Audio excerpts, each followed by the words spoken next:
Што доколку се најде лек што не само што ги штити луѓето од опасното ниво на радиација, туку и ги заздравува оние кои биле изложени на неа.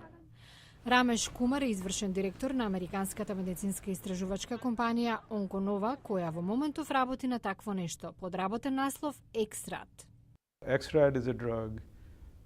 Ексрат е ефикасен лек во спасувањето на оштетените човечки клетки од радиацијата. Може да се земе еден ден пред или по изложеност на радиација. Ендрю Хав, портпарол на Истражувачкиот институт за радиобиологија на вооружените сили на САД, наведува дека Пентагон е во интензивна потрага по третман против последиците на радиација. Мора да мислиме на поголемиот број луѓе во случај на нуклеарен тероризам, како ќе се справиме со радиацијата при нуклеарна детонација. Пентагон и Онконова токму затоа соработуваат на Ексрат. Досега изведовме клинички тестирања на луѓе и се наоѓаме во фаза на испитување на животни, пошто ќе може да добиеме одобрение.